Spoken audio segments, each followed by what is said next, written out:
Gente, primeira coisa, boa noite a todos. Alguns recadinhos aí, antes de começar. Primeiro, na aula de hoje eu vou tratar um pouco sobre o tema que envolve o estudo de caso. Sendo que esse estudo de caso, né, vocês devem fazer as consultas bibliográficas de vocês, vão tirar coisa dos próprios slides que eu coloco no CGA. Mas a grande questão do estudo de caso, algumas pessoas entraram em contato comigo porque estão um pouco preocupados, é que como escrevê-lo, né? Não tem um modelo específico, não. Vocês podem começar escrevendo assim, como se fosse uma resposta em primeira pessoa, tá? Na condição de advogado, de fulano de tal, né? Não lembro agora se eu coloquei o nome do cara ou não, mas na condição de advogado, eu atuaria no seguinte sentido, pelos motivos a seguir expostos, ponto. Estabelece a Constituição Federal, tal, estabelece a lei tal, o STF diz que tal. Aí depois vocês concluem, né? Então não tem muito segredo não, tá? Não precisa escrever tudo de novo do que está no enunciado. É realmente dizer qual o caminho que deve ser seguido, tá? O que eu peço lá é para citar princípios, Constituição, esse tipo de coisa. Vale 10 pontos, é a primeira nota. É o estudo de caso, salvo engano, é até o dia 10 de setembro que é para fazer. Tá? Então, não se percam e não fiquem muito preocupados, senão é tranquilo. Um outro recado, não sei se algum professor já comentou isso, mas a gente, docente, tem acesso a um relatório de acesso de quem está acessando os arquivos do CIGA. Não que vocês não tenham o direito de não acessar. A universidade é pública e esse semestre é facultativo, né? A cursar ele ou não. Mas, né, para quem está ao vivo e para quem assiste a aula gravada, saiba que depois, se porventura tirar uma nota baixa ou perder um prazo de entrega de algum tipo de atividade, vai saber que eu tenho acesso, se você tem acessado o CIGA ou não. Tem aluno que não tem zero não baixou nada de arquivo ainda da minha matéria, nada. Então não estudou nada ainda da matéria. Então é só o recado. Professor, nós podemos mostrar pelo menos um rascunho para você do estudo de caso. Eu já fiz o meu, mas queria saber se você pode dar uma olhada. Professor, eu não sei por que motivo suas aulas gravadas não rodam. Não sei se acontece somente comigo ou com mais algum colega. Tem alguém que já assistiu minha aula gravada aí?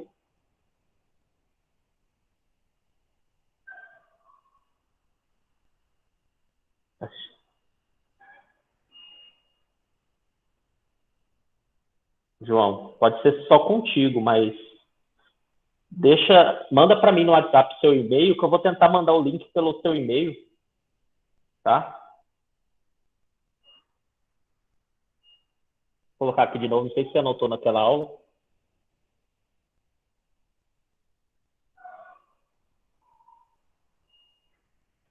Sobre para eu dar uma olhada, eu dou uma olhada sim, mas aí manda no meu e-mail também, joacir@unemate.br. Tá? Não vou dizer se está certo ou errado, mas não vou dizer se o caminho é aquele ou não. Tá? Pode mandar sim, quem quiser eu dou uma olhada, assim, não tem problema. Beleza? Então vamos começar? Então, nesse cenário de baixar ou não os arquivos, fica a questão do término dos próprios módulos, né? A gente já terminou 2 módulos, que é o de noções introdutórias e o de princípios, né? Princípios que foram tratados em aulas gravadas, eu espero que vocês tenham visto. Se não viu, vejam. Como o princípio do Nemo Tenepsi Detegere, da vedação à autoincriminação, que é um importante princípio que eu gravei a aula. Tá? Quem não viu depois pode entrar em contato para qualquer dúvida que venha a ter. E hoje a gente começa um novo grande tópico, que é o inquérito policial. Por ser importância e tamanho, serão 2 horas de conferências ao vivo sobre ele. A primeira webconferência envolve o conceito e a característica. Já tem aulas gravadas envolvendo alguns temas do inquérito policial, como, por exemplo, formas de instauração, um tema importante. Eu gravei uma aula sobre isso, formas de instauração do inquérito policial. Amanhã eu vou colocar no Cigar, mas o restante das aulas gravadas de inquérito policial. Vou falar sobre conclusão do inquérito, exceto o arquivamento, falar sobre conclusão, vou falar sobre as outras coisas, os outros tópicos que estão lá, os subtópicos. Aí na outra aula da semana que vem a gente vai encerrar o inquérito policial falando do tema mais importante de inquérito, que é o arquivamento dele. Né? Então essa aula de características, conceitos, e a aula que vem sobre arquivamento do inquérito. E assim vai. Nos próximos encontros, a gente, depois do inquérito, é ação penal, mais 2 aulas. Acho que 2 aulas também de ação penal. Beleza? Então, aqui também não roda. O vídeo fica carregando. Esquisito, hein? Porque eu mesmo, depois que coloco no Cigar, eu abro ele e confiro, e eles sempre estão rodando. Esquisito mesmo. Eu vou até dar uma conferida nos que eu coloquei lá, se eles estão funcionando, mas estranho. Não sei se é o tamanho do arquivo, não sei se é a internet de vocês, pode ser alguns pontos específicos aí. Uma pena. Eu quero muito que vocês assistam essas aulas. Né? Mas vamos lá. Vou colocar aqui para compartilhar.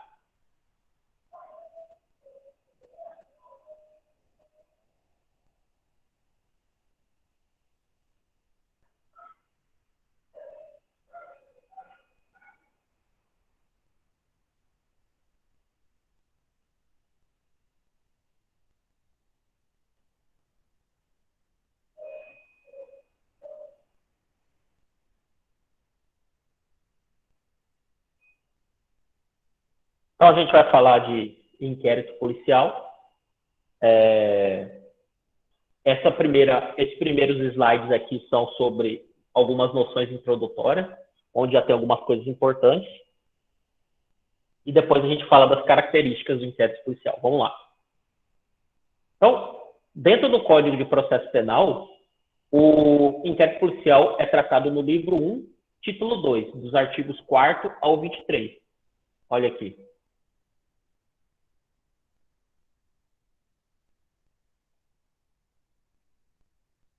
Inquérito policial a partir do artigo 4º até o artigo 23 do Código de Processo Penal.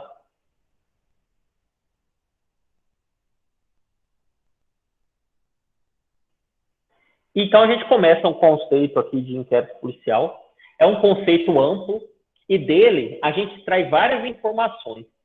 Na verdade, desse conceito, a gente vai extrair os próximos tópicos do que a gente vai falar. Então, a gente coloca aqui que o inquérito policial é um procedimento administrativo, investigatório e preparatório, instaurado e presidido pela Polícia Judiciária, cuja finalidade é a apuração da infração penal e de sua respectiva autoria, para que, assim, o titular da ação penal possa ingressar em juízo. Gente, desse conceito a gente traz tanta coisa bacana.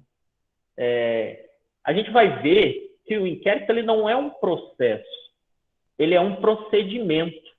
E por que a gente fala que ele não é um processo? Porque ele não tem um fim em si mesmo. Né? Quando se encerra um inquérito, quando se conclui o inquérito, não será aplicada à pessoa investigada uma sanção penal. Então, a gente vai ver que o delegado vai relatar esse inquérito e vai encaminhar ele. Então, a gente não pode tratá-lo como um processo, porque ele não tem um fim em si mesmo. Ele é administrativo, ou seja, ele não tem natureza jurídica, investigatório, visa colher informações, elementos de prova, e preparatório. Como que significa esse sentido de preparar? Está até lá no final. Ele vem preparar elementos para que o titular da ação penal possa ingressar em juízo. Ou seja, o Ministério Público quer oferecer a denúncia, mas o promotor precisa do quê, gente? De elementos. Elementos colhidos aonde? Em regra, na maioria das vezes, eles são colhidos nessa fase chamada inquérito policial. Então, quando o promotor vai oferecer uma denúncia, essa denúncia vai ser oferecida na oitiva da testemunha lá na delegacia. Então, ele vai falar, conforme narrado pela testemunha policial fulano de tal, o denunciado foi visto arrombando a porta pelos vizinhos e lá chegando o policial fez a prisão em flagrante do mesmo. Então, esse elemento informativo colhido lá na investigação, na fase de inquérito, que vai propiciar que o titular da ação penal ingresse em juízo. Presidido pela Polícia Judiciária, a gente vai ver logo daqui a pouco a diferença entre Polícia Judiciária e Polícia de Segurança, cuja finalidade, então, é essa. A finalidade do inquérito policial é apurar a infração penal, apurar a materialidade do crime, né? Diagnosticar quais são os elementos, quais são as provas da materialidade delitiva e, logicamente, apurar a autoria delitiva, ou seja, quem praticou o crime. Trazer para o titular da ação penal o provável autor do crime. Toma aqui, ó, denuncia esse sujeito. Essa é a ideia do inquérito policial. Inquérito policial que é presidido por quem? Pela autoridade policial, delegado de polícia. Então, a ideia inicial é essa. Esse é um conceito, como tem vários outros conceitos na doutrina de inquérito policial. Observação importante, gente. O inquérito policial, ele é o mais conhecido instrumento que o Estado possui para investigar o crime. É o mais conhecido. Né? A gente pode dizer que é o principal, mas ele não é o único. Tá? O Estado possui outros instrumentos para apurar uma infração penal. Então, quando eu digo que é obrigatoriamente necessária a instauração de um inquérito policial ocorrido uma infração penal, isso está errado. Há outros instrumentos investigativos. E o que vai depender da existência desses outros instrumentos? Varia conforme a lei, varia conforme a infração penal. Eu trago aqui um outro exemplo de instrumento investigativo, que não se confunde com o inquérito.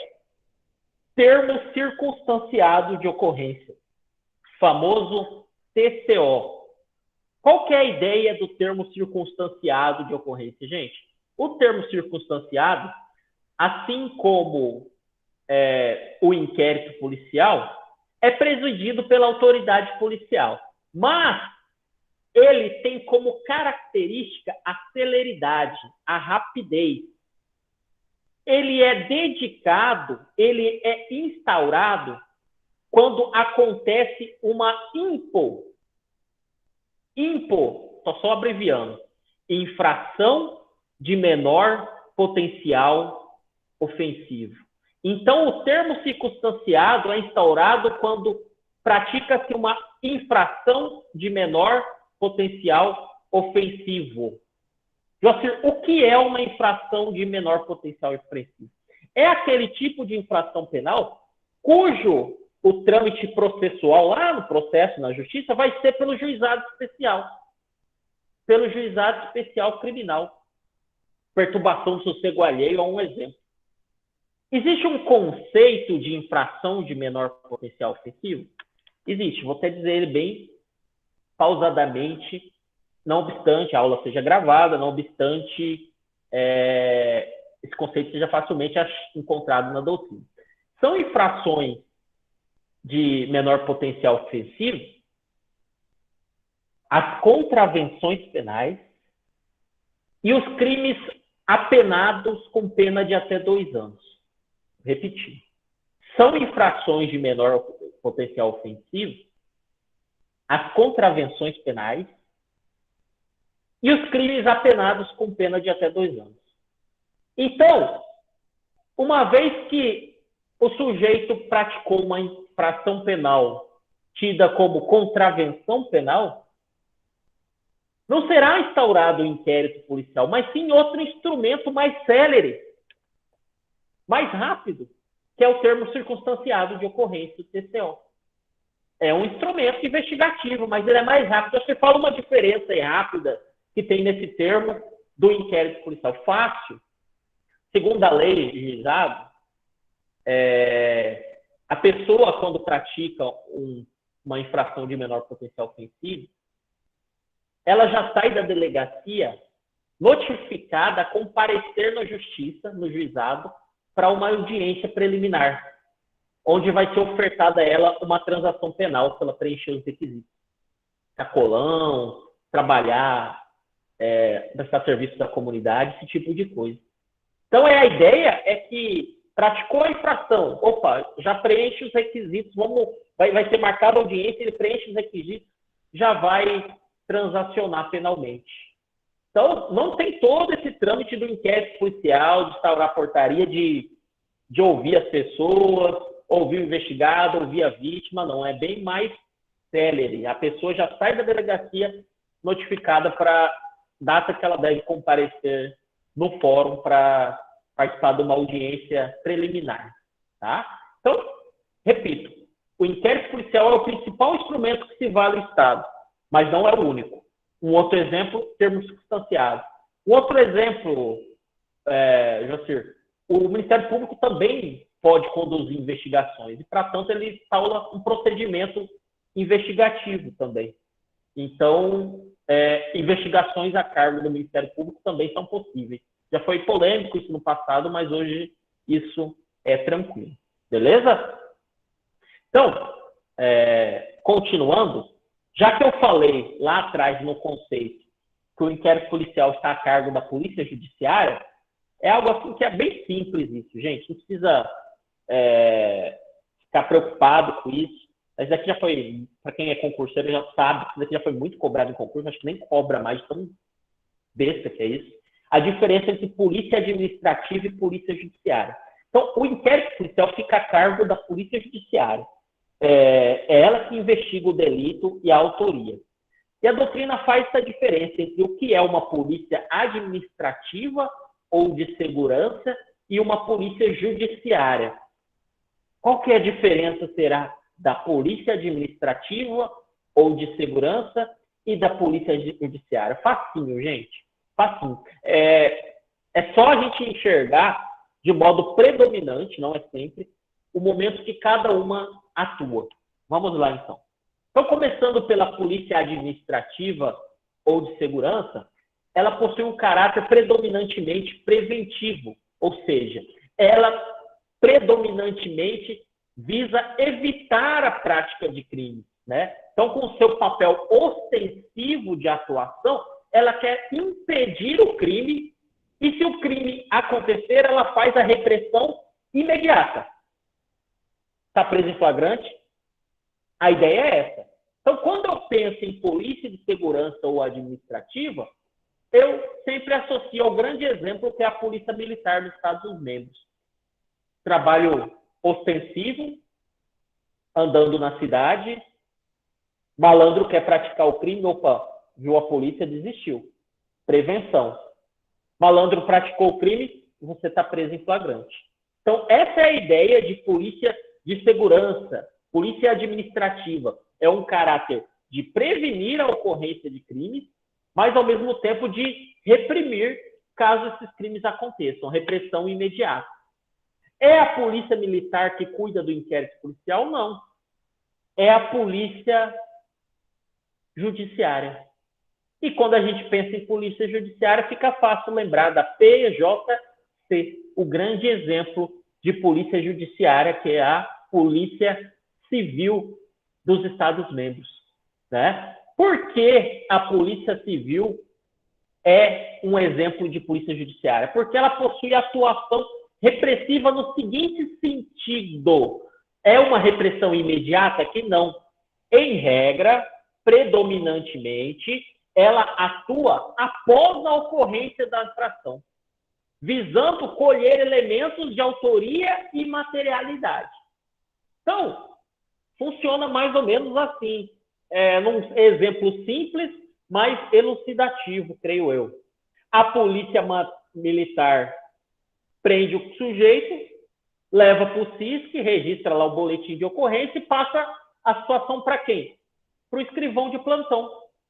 ali, a partir de passar para o escrivão e o delegado de plantão, que passa a gente enxergar a realidade do inquérito policial. Então, nessa diferença, a gente percebe que a polícia judiciária vai ficar esperando e só vai atuar no inquérito policial após a ocorrência da infração, predominantemente. Estou falando de predominância e numa diferença doutrinária.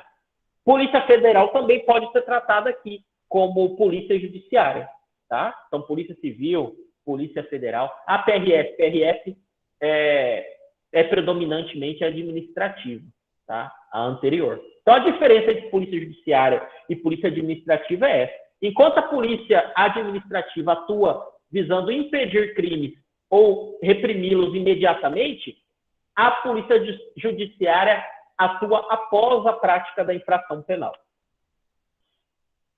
Uma observação que parece tão simples, mas é necessária. O fato de a gente utilizar o nome polícia judiciária não significa dizer que ela pertence aos quadros do Poder Judiciário, né, gente? Né? Poxa vida. Tanto a Polícia Civil quanto a Polícia Militar estão ligados a quais órgãos? A qual poder? Ao Poder Executivo. Até coloca aqui embaixo, são órgãos administrativos. Então, estão ligadas ao Poder Executivo. Então, por que a gente chama a Polícia Civil de Polícia Judiciária Civil? A doutrina entende que a palavra judiciário aqui tem a ver com a sua finalidade. Qual que é a finalidade da Polícia Judiciária, que é a responsável pelo inquérito policial? Está aí. A finalidade dela é colher elementos dentro de um inquérito para que se dê início a um futuro processo esse judicial. Tá? Então, a doutrina entende que o nome Polícia Judiciária vem daí, de uma polícia que tem como finalidade escolher elementos para um futuro processo judicial. Tá? Ambas, então, portanto, não pertencem, nenhuma delas pertence ao Poder Judiciário, mas estão vinculadas ao Poder Executivo. Pior que já caiu isso em umas provas aí, né? Falando em concurso, tem umas pegadinhas aqui nessa parte de inquérito relacionada a concurso. A Polícia Judiciária pertence aos quadros do Poder Judiciário? Não. Eu acho que não. Beleza? Ótimo. Vamos falar, então, agora sobre a natureza jurídica do inquérito policial. Toda vez que eu utilizo a expressão natureza jurídica, vocês têm que entender o seguinte. Eu estou perguntando o que é aquilo no mundo do direito. Qual é a natureza jurídica do testamento? O que eu estou perguntando? O que é o testamento no mundo do direito? Qual que é a natureza jurídica de um contrato de locação? O que é o contrato de locação no mundo do direito? É um negócio jurídico. Então, quando eu falo qual é a natureza jurídica do inquérito policial, é um procedimento administrativo. O que é, no mundo do direito, o inquérito policial? É um procedimento administrativo. Volto a colocar aqui para vocês aquela observação que eu fiz há pouco. O inquérito policial não é processo, pois ele não tem um fim em si mesmo. O delegado de polícia, ao finalizar o inquérito policial, não irá, portanto, conclui-se pela condenação de fulano de tal. Não, ele vai relatar. Como a gente vai ver, já até gravei aula sobre isso, o relatório desse inquérito policial, em regra, inclusive, deve ser desprovido de opiniões do delegado a respeito daquele caso. O relatório deve só apontar as diligências que foram realizadas. Então, o inquérito policial é um procedimento e de natureza administrativa. É um procedimento administrativo, tá? E quando a gente fala que é um procedimento administrativo, quer dizer que não é um procedimento judicial, pois o presidente do inquérito não é o juiz. O presidente do inquérito é um delegado de polícia. Beleza? Olha, o inquérito policial é um procedimento administrativo, pois não tem um fim em si mesmo, dele não se aplica uma sanção. Quem é o presidente dele não é um juiz, é um delegado de polícia, mas a gente tem que fazer uma observação. O fato de eu dizer que quem preside ele é um delegado de polícia, não estou querendo dizer que esse sujeito que é delegado não precisa cursar direito, por exemplo. Não. A gente sabe que a função de delegado de polícia é função exclusiva de bacharel em direito. Inclusive, tem lei que fala isso, que é a Lei 12.830 de 2013. Mais do que isso, essa lei diz que, tá bom, o inquérito policial tem natureza administrativa, beleza, não tem natureza jurídica. Mas quem o preside, o delegado de polícia, quem o preside, exerce funções jurídicas dentro do inquérito policial. Espera aí, José. Então, o inquérito tem natureza administrativa, mas quem o preside exerce funções jurídicas lá. Tem como conciliar isso? Tem, gente. Tem sim. Basta a gente se esforçar no seguinte sentido. É compreender que a ideia do administrativo é porque a gente não está falando de algo judicial. O inquérito policial não corre no corredor do fórum. O delegado de polícia não ouve as pessoas lá no fórum, ele ouve na delegacia de polícia, né? Então, exclui-se essa ideia do judiciário nesse primeiro momento. Mas, para atuar na delegacia de polícia, aquele sujeito que é o delegado de polícia tem que estar preparado. Ele exerce funções jurídicas, porque ele vai ter que visualizar muitas coisas na prática de um crime, em razão da prática de um crime. Por exemplo, a gente já gravou a aula de indiciamento, salvo engano, inclusive já está disponível no CIGA para vocês, e lá, quando ele indicia alguém, né, quando o delegado de polícia indicia alguém, ele tem que citar fundamento legal, motivar o porquê ele indiciou fulano de tal. Então, ele tem que justificar, e ele justifica com argumentos o quê? Jurídicos. Muitos, né, acho que já 2 a 3 anos é a média do que se exige ao redor do país para prestar o concurso para delegado. 2 a 3 anos de atividade jurídica. Então, o cara tem que ser bacharel em direito e exerce, sim, funções jurídicas. Tá? Então, o inquérito policial tem natureza jurídica, administrativa, mas quem o preside, que é o delegado, exerce funções jurídicas dentro do inquérito. Tranquilo até agora? Ótimo. Alguém quer fazer alguma pergunta? Vou beber uma água.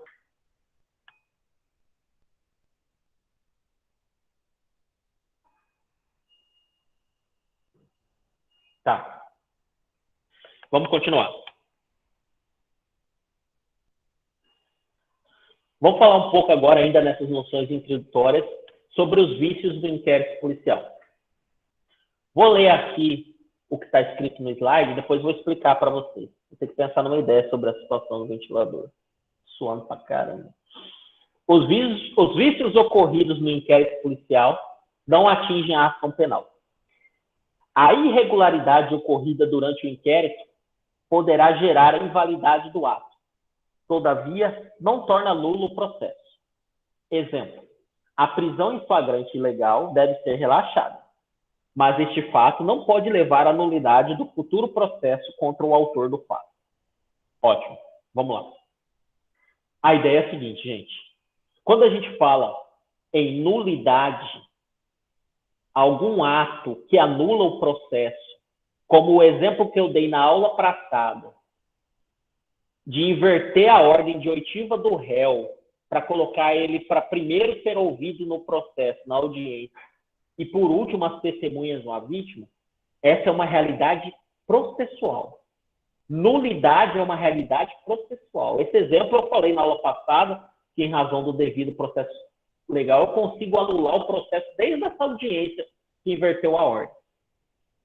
Na fase de inquérito, que é essa fase pré-processo, né? Sempre quando a gente fala de inquérito, vocês vão ver essa expressão, fase pré-processual. Na fase de inquérito, não se fala na expressão nulidade. A gente utiliza a expressão vícios. E a ideia que a doutrina traz é a seguinte, que os vícios acontecidos no inquérito não anulam um futuro processo. O que eu quero dizer?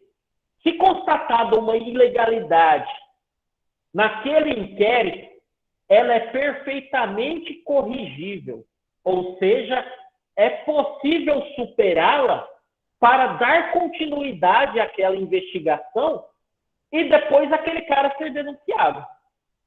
O caminho é o seguinte, então.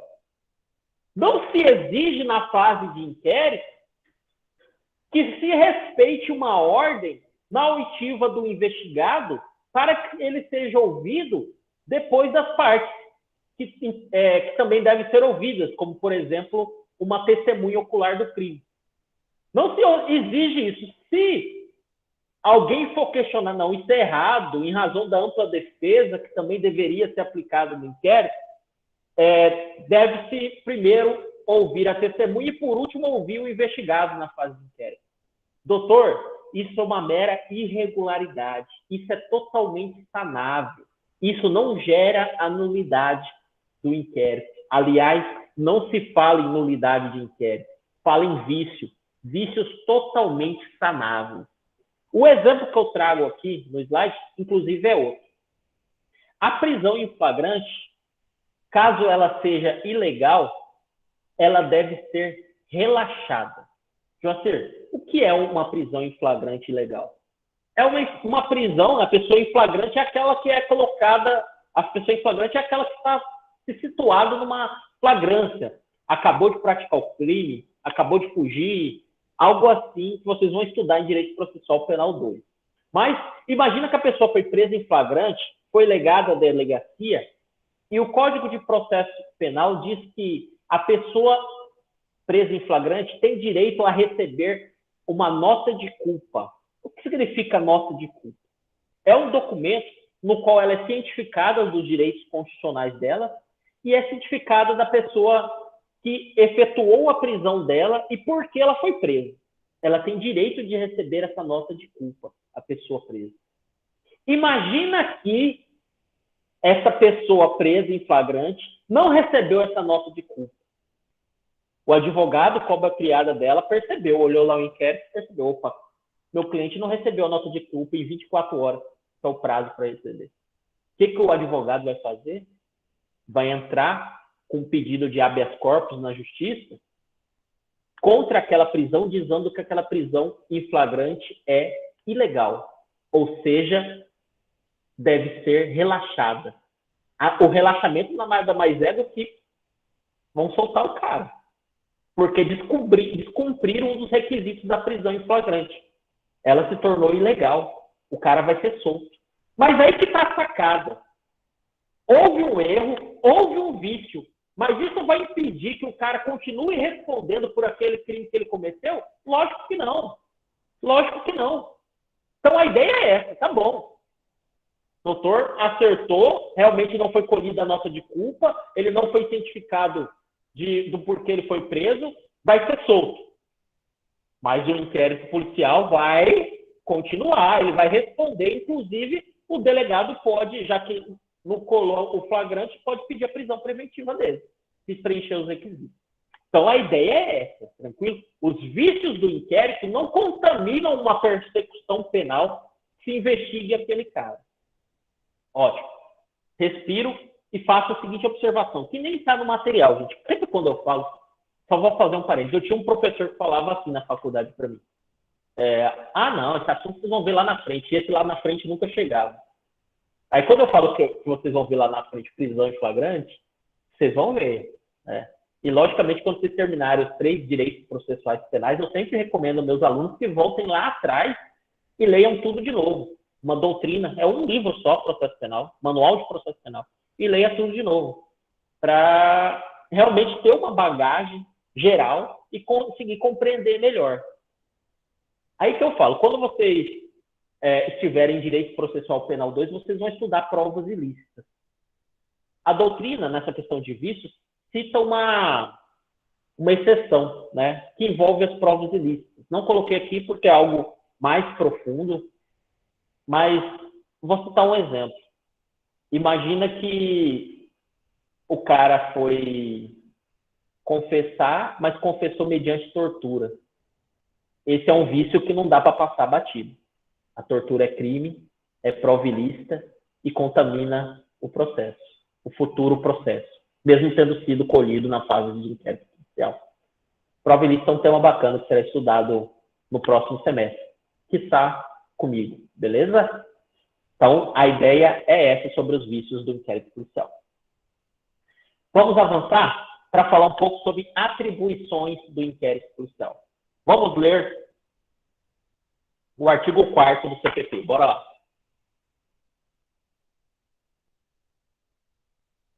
Vamos lá. A polícia judiciária será exercida pelas autoridades policiais no território de suas respectivas circunscrições e terá por fim a apuração de infrações penais de sua autoria. Belezinha.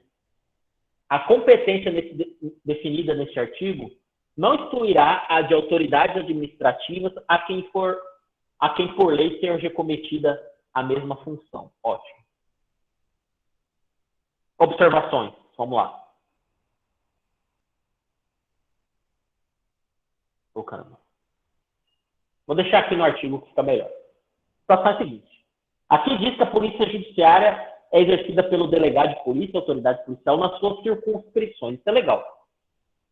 A área de atuação de um delegado de polícia chama-se circunscrição, que não se confunde com comarca. A expressão comarca é dedicada a quem, gente? Ao juiz de direito, juiz estadual. O juiz estadual atua na comarca, o delegado atua na circunscrição. Mas, professor, não é a mesma coisa numa cidade pequena? Pode ser a mesma coisa, mas custa a gente dizer certo? Juiz, comarca, delegado de polícia, circunscrição. E por muitas vezes, em cidades grandes, aí muda essa realidade, né? A comarca contempla o município, a circunscrição contempla um bairro e por aí vai. Tranquilo essa parte de circunscrição. Vale destacar, como eu falei logo antes de começar a aula, que a título de juiz federal não se fala em comarca, tá? Juiz federal fala-se em seção ou subseção. Juiz federal que atua em Cuiabá atua na seção de Mato Grosso. Juiz federal que atua em Cáceres atua na subseção de Cáceres. Então, delegado é circunscrição, juiz federal é seção e subseção, juiz de direito, que é o juiz estadual, comarca. Beleza? E quando a gente lê o parágrafo único que fala da possibilidade de outras autoridades administrativas exercerem funções como investigar crimes, eu só quero destacar uma observação nesse parágrafo único, a expressão competência. Aqui houve um erro do legislador. A gente não pode atrelar a ideia de competência à figura do delegado. Competência é algo dedicado ao juiz. Aqui eu não falo de competência no sentido de ser bom ou ruim, vocês sabem disso. Aqui eu estou falando de competência no cenário de delimitação da sua jurisdição. O juiz só pode aplicar o direito em determinada delimitação. Ele vai aplicar o direito ao caso concreto em determinada delimitação. É o juiz competente na comarca de Pontes Lacerda, na comarca de Água Boa, é fulano de tal. Em relação ao delegado, a gente não fala em competência, porque competência é medida da jurisdição, envolve o juiz. Então, foi um erro do legislador aqui. Em relação ao delegado, a expressão correta é atribuição. Tá? Então, quando a gente fala nas atuações do delegado de polícia, a gente fala em atribuição. E é isso que eu coloco aqui. Ó. O parágrafo único fala em competência, mas a autoridade policial não possui competência, mas sim atribuição. O termo competência está ligado ao juiz, significando delimitação da jurisdição. Beleza. Em relação a essa ideia de atribuição, a delimitação territorial, como eu falei, na qual o delegado exerce a sua atribuição, chama-se circunscrição, o espaço no qual ele atua, circunscrição. Mas para a gente saber qual delegado atuará naquela circunscrição, a doutrina aponta alguns critérios. O mais famoso critério é o critério territorial. Então, terá o delegado atribuição no local de circunscrição onde o crime se consumou. Então, se o crime se consumou, né, vocês já estudaram momentos do crime que vai desde a fase de atos preparatórios, atos executórios, consumação. Se o crime se consumou na circunscrição de Pontes e Lacerda, terá atribuição para atuar naquele caso o delegado de Pontes e Lacerda. Adota-se aqui, como a gente já ouviu falar em outros ramos do direito, como o direito penal, a teoria do resultado, para descobrirmos qual delegado terá atribuição para atuar em razão da ocorrência do crime. Então, vai ser o lugar onde o crime se consumou. Se o homicídio se consumou em Pontes e Lacerda, o delegado que terá atribuição será o delegado de Pontes e Lacerda. Uma observação que é interessante é que a gente sabe, principalmente em cidades maiores, que, não obstante o crime se consuma ali, há as chamadas delegacias especializadas, que atraem as atribuições. Então, imagina numa cidade como Cáceres, que tem delegacia especializada da mulher. Imagina a cidade como Cáceres, como Cuiabá, que tem uma delegacia especializada em entorpecentes. São delegacias especializadas que atraem atribuições para determinados delegados. Então, em razão disso, a doutrina apresenta outros dois critérios, que são o critério material e o critério em razão da pessoa. Então, se em Cuiabá consumou-se a prática delitiva envolvendo um crime de organizações criminosas, que eu sei que tem lá delegacia especializada, ou um crime de tráfico de entorpecentes, e lá em Cuiabá tem uma delegacia especializada em entorpecentes, levando em consideração a natureza daquele crime, adota-se o critério material. O que eu quero dizer? Que não obstante tenham vários delegados lá naquela cidade onde aconteceu o crime, por lá ter uma delegacia especializada em entorpecentes, será o delegado que atua nessa delegacia de entorpecentes que terá atribuição para presidir aquele inquérito policial. Há, portanto, que avaliarmos se tem delegacias especializadas em razão da natureza do crime, entorpecentes, homicídio, organização criminosa. Mas há também a necessidade de avaliarmos se naquela delegacia, se naquela circunscrição, se naquela cidade, existem delegacias que levam em consideração a figura da vítima, que é esse outro item, critério em razão da pessoa. Leve em consideração a figura da vítima. Exemplo, grande exemplo, delegacia da mulher. Então, se na cidade existe uma delegacia da mulher, essa atrairá a atribuição para presidir o inquérito policial. Resumindo, o critério territorial é o geral, mas esse, para ser aplicado, você tem que visualizar se não tem delegacias especializadas. Seja uma delegacia em razão da natureza do crime, seja uma delegacia em razão da pessoa, que aqui é a figura da vítima. Beleza? Tranquilo? Algumas observações importantes em relação às atribuições também. Primeira observação. É possível que o delegado de polícia exerça de forma excepcional suas funções além de sua circunscrição. Ou seja, é possível que excepcionalmente um delegado de polícia atue para fora da sua circunscrição. Exemplo é o artigo 22 do CPP. Vamos lá.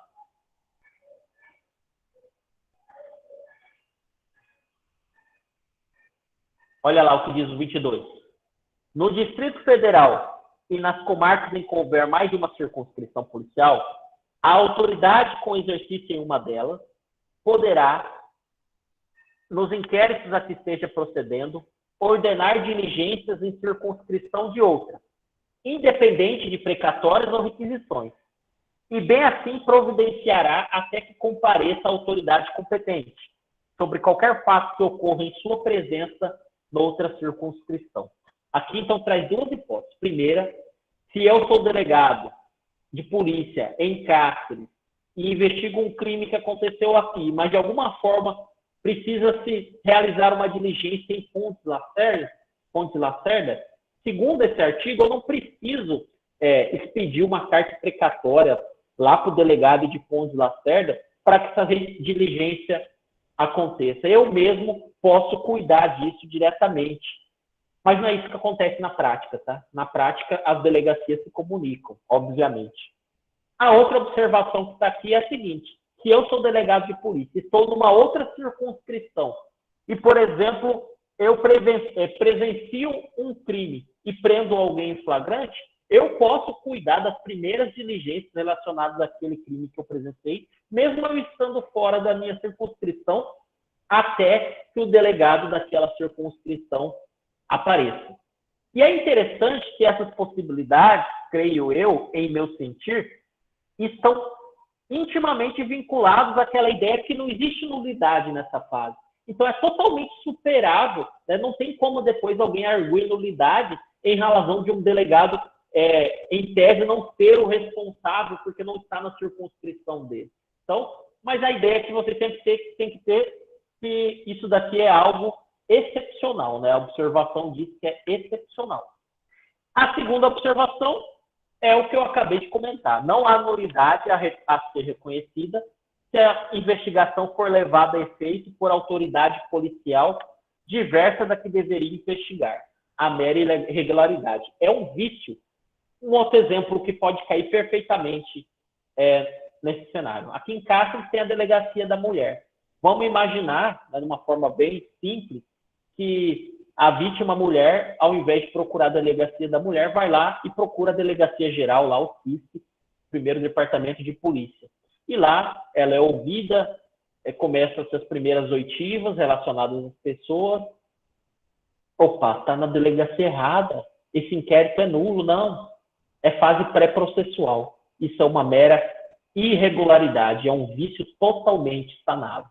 Beleza? Então, essa é a ideia de atribuições do inquérito policial. Vamos para o próximo tema? O próximo tema é características do inquérito. Alguma pergunta antes de iniciá-lo?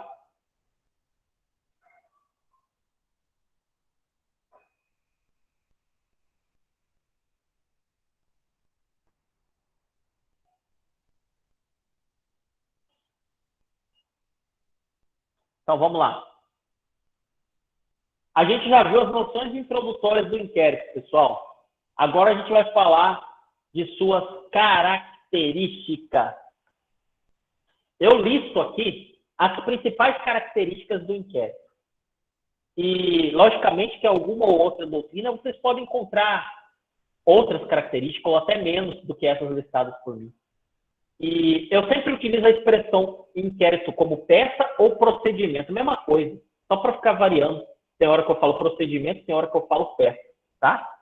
Então, listando de uma forma geral, ele é um procedimento ou peça escrito, dispensável, discricionário, indisponível, sigiloso, inquisitorial, temporário, e a última característica é a oficialidade, é mais boba também.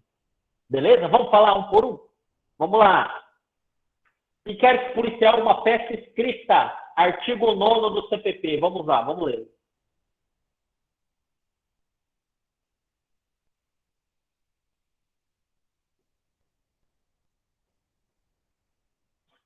Peça escrita ou procedimento escrito. Tá aqui. É um artigo do CPP original, tá? 1940 e pouco. Todas as peças do inquérito policial serão num só processado, reduzidas a escrito ou datilografadas. Olha só, datilografadas. E, neste caso, rubricadas pela autoridade.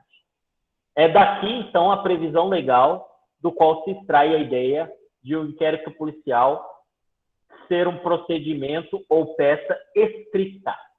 Tá? Então, a ideia é que a forma escrita deve prevalecer no inquérito policial. Os atos que são produzidos oralmente serão reduzidos a termo. Então, quando você vai lá na delegacia, por muitas vezes, o escrivão de polícia, quando vai te ouvir, ele está lá com o termo de declarações lá pronto, aí tem um monte de quê? que conhecia o investigado, que nunca soube que o investigado praticava atos ilícitos, que a última vez que viu o investigado foi no dia tal. Então, ele está reduzindo a termo a fala daquela pessoa. Acontece, gente, que essa ideia, com o passar do tempo, foi cansando, né? Esse artigo 9 do CPP é um artigo muito antigo, não corresponde com a nossa atual realidade, né? E por que eu digo isso? Porque esse negócio de alguém ficar digitando tudo que a pessoa vai falando, já foi uma realidade em audiência, em fórum, na fase processual, mas que já acabou há muito tempo. Hoje em dia está lá, gravou, tchau. Só que no termo de audiência, pronto, tchau, acabou, né? Então, já é para ser superada essa ideia do escrivão ter que anotar tudo que a pessoa fala quando ela for ouvida. Vocês não concordam comigo? Eu acredito que sim. E, em razão disso, na doutrina, professores como o Renato Brasileiro já defendem a aplicação analógica do artigo do CPP, que é um artigo reformado, que é oriundo de uma reforma, que trata da fase processual, onde admite-se a colheita oral na audiência, na fase pré-processual. Ou seja, se no processo pode que as oitivas sejam coletadas e guardadas de forma oral, por meio das gravações, na fase de inquérito também deve ser assim. E isso já vem acontecendo em muitas delegacias. Simplesmente grava a pessoa está falando, beleza, ali está tudo. Para que ficar anotando detalhe por detalhe? Então, o Renato Brasileiro já coloca isso. Ó. Olha o trecho da obra dele. Ó. A nosso juízo, apesar de o CPP não fazer menção à gravação audiovisual de diligências realizadas no curso do inquérito policial, deve-se atentar para a data em que o referido Codex, ou seja, referida lei, entrou em vigor, 1942. Destarte, seja por força de uma interpretação progressiva, seja por conta de uma aplicação subsidiária do artigo 405, parágrafo 1º do CPP, há de se admitir a utilização desses novos meios tecnológicos no curso do inquérito. E é isso que vem efetivamente acontecendo. O artigo 405 do CPP permite que no processo façam as gravações audiovisuais. Então, tem se adotado esse artigo para que isso também seja feito na fase de inquérito. Economiza papel, torna-se mais célere e a gravação dá maior fidelidade ao que a pessoa falou. Né? Realmente vai ter o que a pessoa falou, não o que foi escrito não apenas o que foi escrito pelo escrivão de polícia. Então, a conclusão que eu quero chegar é essa. O inquérito policial ainda é tratado como peça escrita, é uma característica, ponto. Isso é unânime dizer. Todavia, admite-se gravações audiovisuais nessa fase, com a aplicação desse artigo 405 do CPP. Beleza? Ótimo. Então, essa é a primeira característica, peça escrita. Próxima característica do inquérito, gente. O inquérito é uma peça dispensável. O que significa isso, gente? A ideia do inquérito como peça dispensável é a de que, se o titular da ação penal, por exemplo, ação penal pública, se o Ministério Público tiver elementos de prova suficientes para ingressar com a denúncia, ele pode simplesmente dispensar o inquérito, abrir mão da sua existência. Mas, Joacir, como que isso pode acontecer? Grande exemplo que eu vou dar, nem é o que está aqui. Grande exemplo. Crimes contra a honra praticados por meios virtuais. Olha só, eu sofri um crime contra a honra, uma injúria qualificada, só para pensar no MP como titular da ação penal. Injúria qualificada, alguém entrou no Facebook, escreveu um textão lá, dizendo palavras ofensivas e relacionadas à cor da pele. Injúria qualificada. Eu imprimi aquilo lá e levei lá no Ministério Público. Nessa impressão mostra a autoria, quem fez a postagem, e tem a materialidade, que é a própria postagem. Precisa instaurar inquérito? Não. O promotor olhou, beleza, eu tenho tudo aqui, denúncia. Então, o promotor, Se ele tiver elementos de prova suficientes para oferecer a denúncia desde já, ele vai fazer. Então, o inquérito não é uma peça indispensável, que sempre vai acontecer. A maioria das vezes acontece? Sim, mas ele é um procedimento dispensável. Se o titular da ação penal tiver elementos de prova suficientes em suas mãos, ele irá dispensar o inquérito policial, abrir mão de sua instauração. Gente, o outro exemplo que eu trago aqui envolve até a ideia de que o inquérito policial não é o único instrumento. Se o crime que foi praticado for apenado com até 2 anos, se for uma contravenção penal, vai ter inquérito? Não. Vai ter outro instrumento que a gente estudou agora há pouco, que é o TCO. Isso também vem a provar que o inquérito é dispensável, porque existem outros instrumentos investigativos. Então, toda vez que vocês lerem algo no sentido de que o inquérito é indispensável e há no sentido de que, uma vez ocorrido um crime, é obrigatória a instauração do inquérito, está errado. O inquérito é uma peça dispensável. OBS, observação. Lógico, gente, que na maioria das vezes ele vai ser instaurado. Até nesse exemplo de crime contra a honra, às vezes você chega lá no Ministério Público, num crime de injúria qualificada, que aí a ação é penal pública, você chega lá no Ministério Público e o Ministério Público fala, não, vai lá na delegacia primeiro, né? Então, nem sempre... E às vezes a gente já procura direto a delegacia. O inquérito, ele é dispensável, mas ele é super importante. Beleza? Então, a gente já viu 2 características. Primeiro, que o inquérito é um procedimento escrito. Segundo, que ele é dispensável, ou seja, nem sempre ele vai acontecer. Se o titular da ação penal possuir elementos de prova, pode abrir mão dele. Terceira característica, o inquérito policial é um procedimento discricionário. Artigo 14 do CPP. Vamos ler lá esse artigo 14. Procedimento discricionário. Artigo 14 do CPP.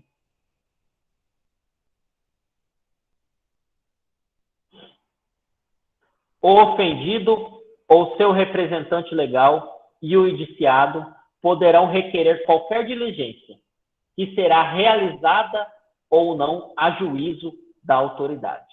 Quem que é a autoridade aqui? Autoridade policial, delegado de polícia. Então, o que está dizendo esse artigo? Que eu sou investigado, eu tenho um advogado. O meu advogado pode querer pedir ao delegado que ouça alguém, mas é o delegado que vai decidir se é importante ou não para aquela investigação, aquela linha investigativa, ouvir aquela pessoa. Porque o inquérito policial é um procedimento discricionário. O que significa discricionariedade, gente? Significa liberdade de atuação nos limites da lei. A partir do momento que eu ultrapasso a lei, eu estou praticando um ato autoritário. Então, liberdade de atuação nos limites da lei. Então, o delegado tem uma liberdade de assumir uma linha de investigação. E a gente vê isso muito na televisão. A linha de investigação nossa, no momento a gente não pode revelá-la. Então, dentro dessa linha de investigação dele, ele traça, o que eu digo aqui no slide, o rumo das investigações, as diligências que serão realizadas. E nesse caminho, podem vir pessoas querendo requerer algumas diligências. Mas se ele entender que essas diligências que um advogado da defesa requereu é impertinente, o que ele vai fazer? Afastá-las, indeferir. Se a vítima está indo toda hora lá na delegacia, a família contratou um advogado e a vítima requereu uma diligência, só precisa ouvir testemunha fulano de tal, e o delegado entender que naquele rumo das investigações que ele adotou, aquela oitiva é desnecessária, ele vai indeferir, porque ele é o presidente do inquérito e sua atuação é discricionária, não é vinculado. Ele tem liberdade de atuação, desde que não ultrapasse os limites da lei. Tranquilo? Então, a gente já viu 3 características. Peça escrita, dispensável, procedimento discricionário. Quarta característica. O inquérito policial é um procedimento indisponível. que significa dizer que é indisponível? Artigo 17 do CPP. Vamos lá. Simples, simples, simples, simples. A autoridade policial não poderá mandar arquivar os autos do inquérito. A autoridade policial não poderá mandar arquivar os autos do inquérito. Arquivamento é o tema da nossa aula que vem, mas desde já adiante. Embora seja o presidente do inquérito, se ao final dele o delegado entender que não houve uma prática de crime, ele não pode mandar arquivar o inquérito. O inquérito é indisponível em relação a ele. Ele não pode abrir mão do inquérito policial.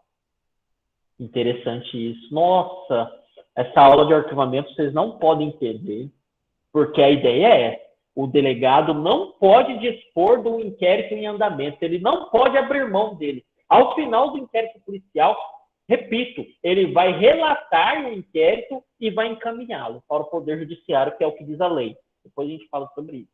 Vai encaminhá-lo ao Poder Judiciário. Na aula que vem, a gente vai ver o que envolve-se hoje o arquivamento e o que se envolve o arquivamento segundo os olhos da lei anticrime. Mas, em nenhuma das duas opções, o delegado participa. O delegado não arquiva inquérito. Ah, mas professor, mas ele é o presidente, mas não arquiva. O inquérito visa colher elementos e propiciar que o titular da ação penal com a ação ingresse em juízo. Então, não cabe a ele decidir, ao fim do inquérito, se aquilo deve acabar ou não. Tá? Mas onde que está nesse cenário todo a análise do delegado, se ele pode dizer, opa, não, nesse caso não deve ter uma investigação. Essa análise dele acontece lá no início, quando o crime aconteceu e ele toma conhecimento do crime. Ali, ele vai poder dizer não. Ao verificar o que se chama de procedência das informações que chegaram até ele, ele vai poder dizer, opa, esse caso há um fato típico. Então, se instaura o inquérito. Mas se lá, ao chegar alguém na delegacia, narrar o fato para ele e ele visualizar como atípico, ele vai dizer o quê? Não vou instaurar o inquérito. Não vou instaurar. Se ele instaurar, aí já era, não tem como ele voltar atrás. Tem que ir até o fim, concluir e encaminhar para o judiciário. Então, a discricionariedade de instaurar ou de ocorrer ou não uma investigação está lá no começo. Está lá no começo. Lá ele vai decidir se instaura ou não. Se ele instaurou, ele não pode voltar atrás e mandar arquivar. Beleza? Então, é o que eu digo aqui. A autoridade policial não pode determinar o arquivamento do inquérito. A investigação é indisponível para o delegado. Ou seja, não pode o delegado de polícia dispor do inquérito. Uma vez iniciado o inquérito, este deve ser devidamente concluído e remetido ao Poder Judiciário. Só para vocês não ficarem muito curiosos, hoje, o artigo 28 do CPP diz que, no que tange ao arquivamento do inquérito, é um requerimento que parte do Ministério Público com decisão judicial homologatória do juiz. Então, promotor e juiz arquivam o inquérito. Mas a lei anticrime, visando dar maior celeridade a isso, pensa que é suficiente a palavra do promotor, pois ele é o titular da ação penal. Acontece que a lei anticrime, nesse artigo, também teve suspensa a sua eficácia pelo ministro Fux. Tá? Então, isso a gente vai falar na aula que vem. Vamos falar das duas situações. Beleza? Então, a gente já viu que o inquérito é uma peça escrita, uma peça dispensável, discricionário, indisponível. Vamos lá a uma peça ou procedimento sigiloso. Vamos falar um pouco do sigilo e aqui a gente acaba abordando, inclusive, o nosso estudo de caso. Então, eu já falei, inclusive, isso antes, quando falei do princípio da publicidade. O processo é público, mas a fase pré-processual, que é o inquérito, é marcada pelo sigilo. Porque a publicidade aqui atrapalharia a própria eficácia das investigações, não é verdade, gente? Né? Então, cabe à autoridade policial zelar pelo sigilo das investigações. Nesta fase aqui, então, a publicidade encontra-se mitigada. Por que eu não digo que a publicidade está extinta? Porque tem um grupo de pessoas que tem acesso ao inquérito. Quem tem acesso ao inquérito? O delegado de polícia, os seus agentes de polícia, promotor de justiça, se for necessário, o juiz ou o juiz das garantias, se for provocado, e o advogado. Vamos falar um pouco dele. Antes de falar da figura do advogado e seu acesso ao inquérito policial, vale destacar uma situação excepcional em que a publicidade gera interesse na investigação. A doutrina sempre cita esse exemplo, que é o retrato falado. A divulgação desse retrato falado foge a essa ideia de sigilo e é uma hipótese no qual a publicidade é interessante, quando divulga-se um retrato falado de um suposto criminoso. Então, vamos lá. Vamos falar do acesso do advogado ao inquérito policial, já que ele é sigiloso. A pergunta é essa. Já que ele é sigiloso, o advogado pode acessá-lo? Então, já colocando assim uma questão bem tranquila, é dizer que existe uma súmula vinculante do STF, que é a súmula vinculante número 14 do STF, que diz que, tem até ela aí no próximo slide, que ao advogado ele tem direito de acesso às diligências que já estão documentadas no inquérito policial. Quando eu digo documentados, é aquilo que já está lá, ó, que colocou lá, apensou, colocou lá dentro, né? Já está no bojo do inquérito, nos autos do inquérito, que você folheia. O advogado tem acesso ao que já está autuado dentro do inquérito. Todavia, segundo a súmula vinculante do STF, é isso que está aqui no slide, o advogado não tem acesso às diligências em andamento, como, por exemplo, uma interceptação telefônica que está em andamento, né? O advogado não pode saber que o cliente dele está sendo ouvido, né? Essa diligência está em andamento. Então, quanto a isso, uma busca e apreensão que vai acontecer, uma busca domiciliar que vai acontecer, o advogado não pode ter acesso, porque provavelmente ele vai frustrar aquela investigação, né? Provavelmente ele vai dar um jeito de contar para o cliente dele que o telefone dele está grampeado, ou que vão amanhã na casa dele e dar um gera lá. Então, essa é a ideia. O advogado vai ter, se teve alguém que já foi ouvido e o termo de oitiva daquela pessoa está lá nos autos do inquérito, o advogado vai ter acesso. E isso que diz a súmula vinculante, agora colocando o certinho que ela diz, é isso.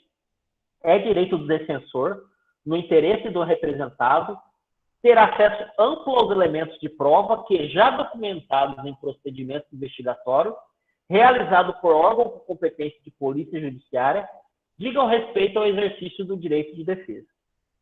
A observação que eu coloco aqui. Quem determina, se ficou repetido, tá? Quem determina se trata ou não de diligência em andamento é o delegado de polícia. Isso é algo discricionário dele.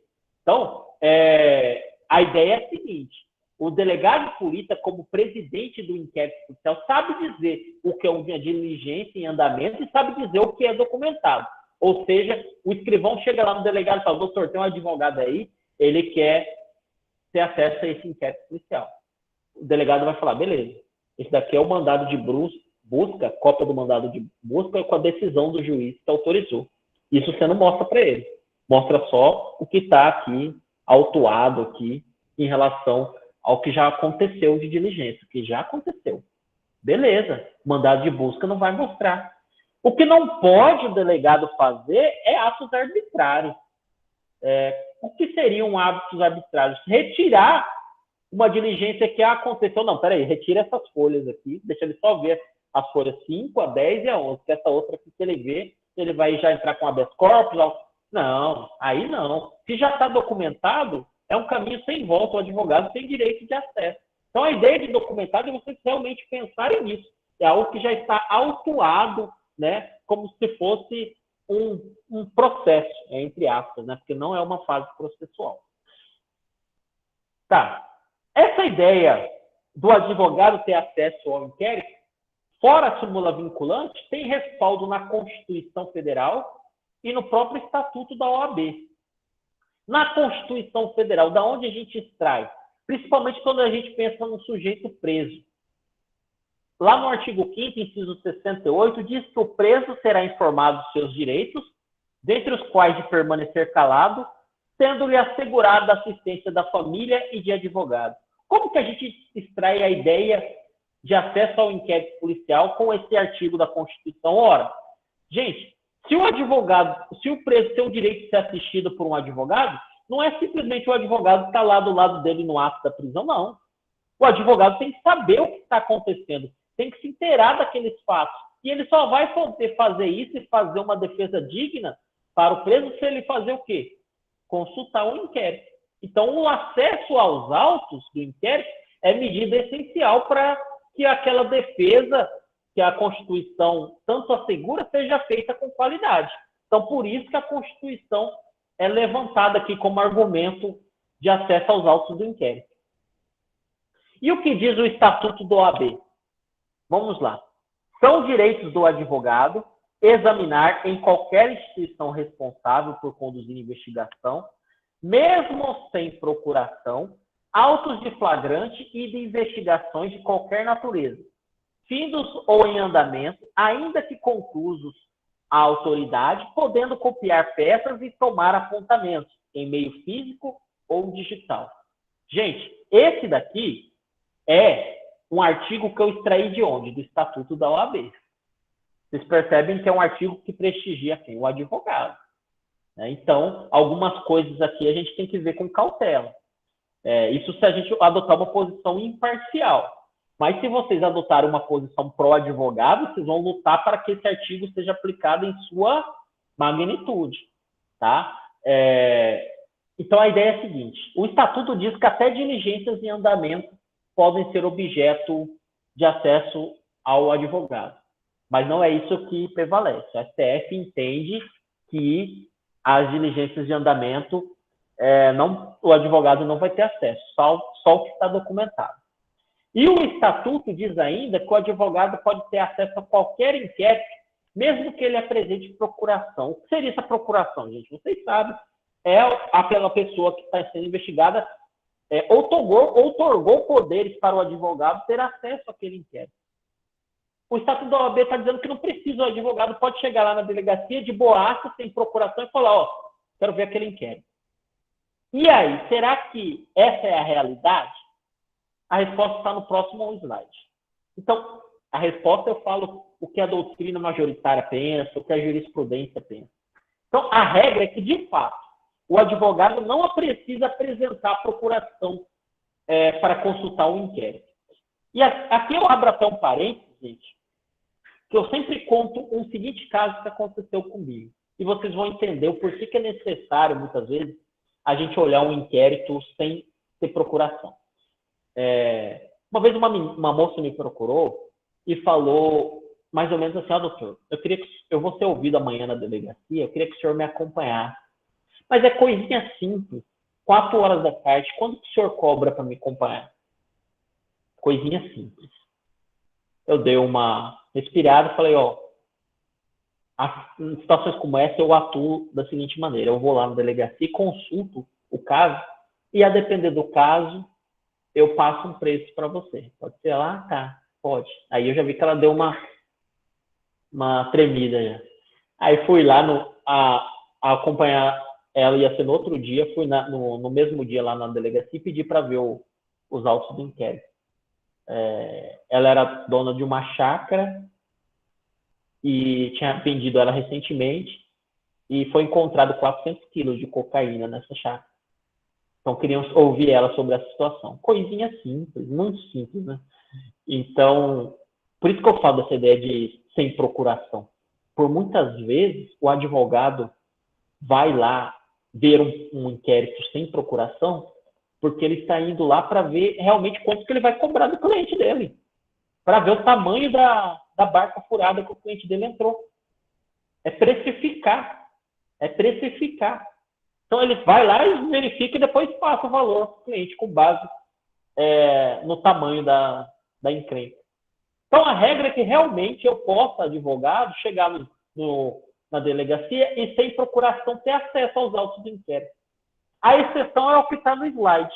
Se naquele inquérito tiver algum tipo de informação sigilosa, relacionado à vida privada, intimidade de uma pessoa, como, por exemplo, quebra de sigilo bancário, interceptação telefônica, fotos íntimas de alguém, aí sim, quando há informações sigilosas naquele inquérito, o delegado pode exigir a procuração.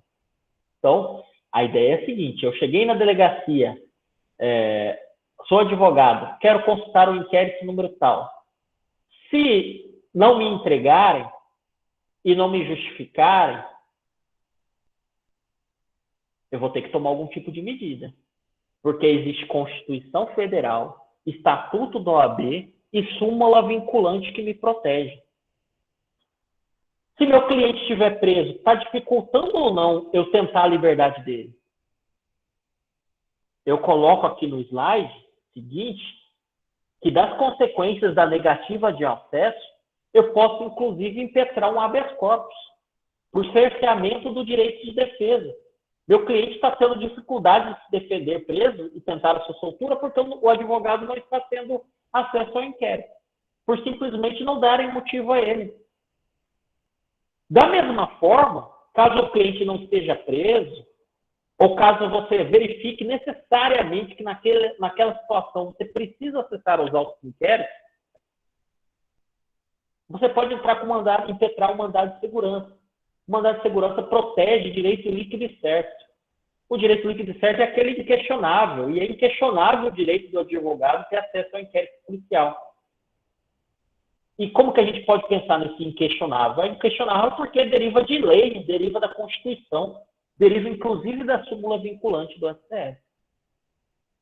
E quando se fala em súmula vinculante, não coloco aqui porque isso já é até um pouco demais, a violação à súmula vinculante estabelece a Constituição que cabe reclamação constitucional ao STF, inclusive, violação à súmula vinculante. Então, isso tudo pensando num cenário de eu ir na delegacia, não me justificarem e simplesmente dizerem você não vai ter acesso ao inquérito policial. Mas se lá chegando, o delegado de polícia fala, doutor, aqui tem informações sigilosas, tem quebra de sigilo bancário, nesse caso o senhor precisa apresentar procuração. Aí eu não vou poder espernear. Eu vou ter que ir lá colher informação, a procuração do cliente e apresentar. Eles vão juntar e eu vou poder ter acesso. Mas simplesmente, mesmo com procuração, ou aqui na minha delegacia, advogado não vê inquérito. Aí é mandado de segurança. Se o cara estiver preso, é habeas corpus e por aí vai. Fora tudo isso, aquele delegado de polícia pode responder por crime de abuso de autoridade. Lá na lei de abuso de autoridade já tem previsto o crime no caso de recusa de acesso aos autos de inquérito policial, no artigo 32 da nova lei de abuso de autoridade. Beleza? Eu acho que aqui deu para fazer uma roupagem geral dessa parte do acesso dos autos do inquérito. Leiam depois esse slide com carinho e associem, logicamente, esse slide com a doutrina, né, que fala muito sobre isso, para vocês responderem seu estudo de caso. Vamos voltar aqui. Próxima característica do inquérito, já estamos terminando, essas três últimas são bem fáceis, é um procedimento inquisitorial. Isso aqui a gente já falou muito, né? Quando a gente falou lá de sistema acusatório, né? Que existe uma fase pré-processual, né, no Brasil, que é o inquérito policial. Por que o inquérito policial é tratado como inquisitivo? Teve uma aluna que me perguntou isso. Porque existe a supressão de alguns direitos fundamentais nessa fase. E qual é o principal direito fundamental que está descartado nessa fase? E por isso o inquérito é tido como inquisitivo ou inquisitorial. É o contraditório. Não há, na fase de inquérito policial, a ciência bilateral dos atos, algo que é clássico na fase de processo. Ou seja, se vão ouvir numa diligência determinada pessoa, não são obrigadas, a autoridade policial não é obrigada a me intimar advogado para aquela oitiva. Se vão diligenciar em razão de uma busca e apreensão, também não são obrigados a me intimar daquela diligência. Então, a ideia do inquérito policial é essa, a ausência do contraditório, o que não corresponde com a fase de processo, onde todo e qualquer ato processual depende da ciência das duas partes. Beleza? Procedimento temporário. Artigo 10 do CPP. Vamos lá, Lê. O inquérito policial não dura para sempre, gente. Vamos lá, artigo 10 do CPP.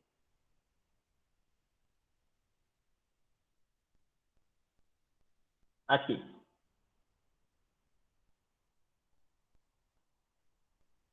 O inquérito policial deverá terminar no prazo de 10 dias se o indiciado tiver sido preso em flagrante ou estiver preso preventivamente. Contado o prazo nessa hipótese a partir do dia em que se executar a ordem de prisão. Ou no prazo de 30 dias quando estiver solto, mediante fiança ou sem ela. Então, por muito tempo, a minha explicação foi essa. Prazo do inquérito, ele tem um prazo para terminar. 10 dias, 10 dias quando o indiciado é preso, 30 dias se o indiciado é solto. 10, 30. 10 dias indiciado preso, 30 dias indiciado solto. Outra coisa que eu sempre falava nessa parte, a questão de prorrogar.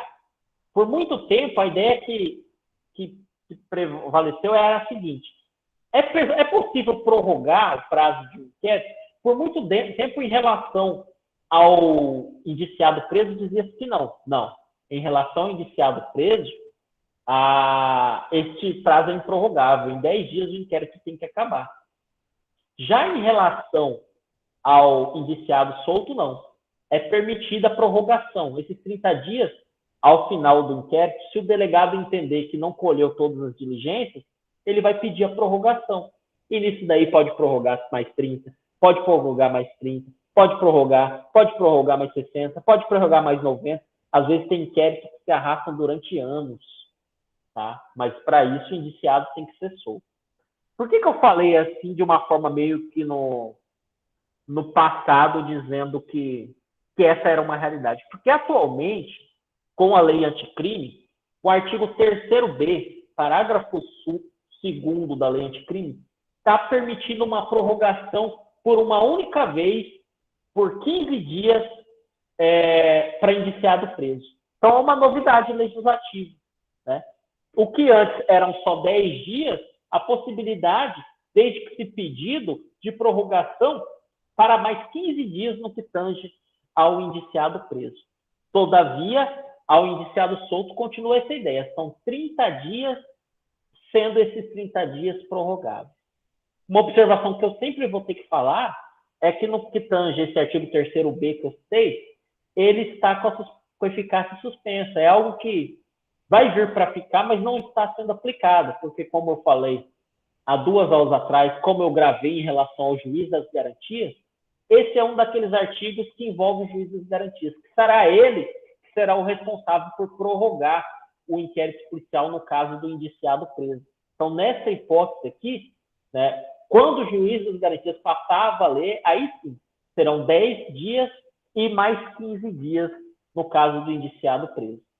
Gente, outra observação importante. Na aula de conclusão do inquérito policial, que é uma aula que vai estar disponível no SIGAIA amanhã, eu trago outros prazos. Prazos para concluir o inquérito, por exemplo, na lei de drogas. Tá? Aqui é só o prazo do artigo 10 do CPP. E no CPP, gente, ele trata dos prazos da Polícia Civil.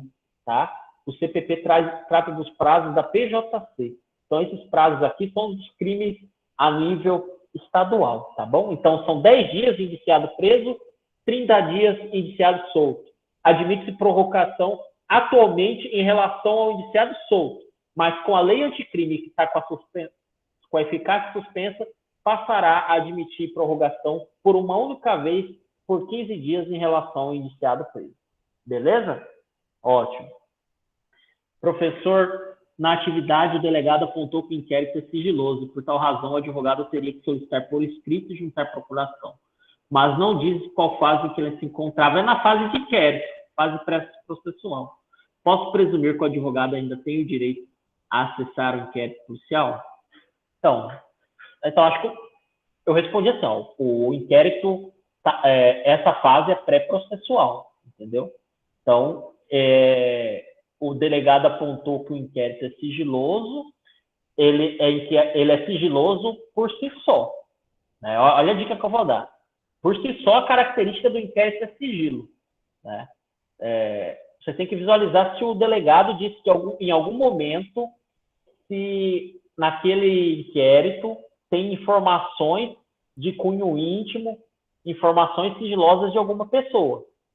Se ele não disse isso, aí vocês podem ir para cima do delegado. Mas se vocês entenderem, né, e eu posso admitir ambas as respostas, que ao atuar assim, o delegado afirmou que naquele caso tem informações sigilosas, aí vocês podem dizer que nesse caso o advogado tem que escolher a procuração do seu cliente.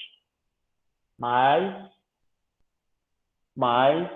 eu acho que não é bem isso não, tá? Porque ele é sigiloso por si só, né? Todo inquérito é uma característica intrínseca do próprio inquérito. Beleza? Ótimo. A última característica que a gente vai citar é a oficialidade. Uma característica bem besta. Coloco mesmo, quase tirei, mas deixei. O que significa dizer isso? É que o inquérito policial é instaurado por órgãos oficiais. Isso que significa oficialidade. E quem são esses órgãos oficiais, gente? Está lá na Constituição Federal, lá no seu famoso artigo 144.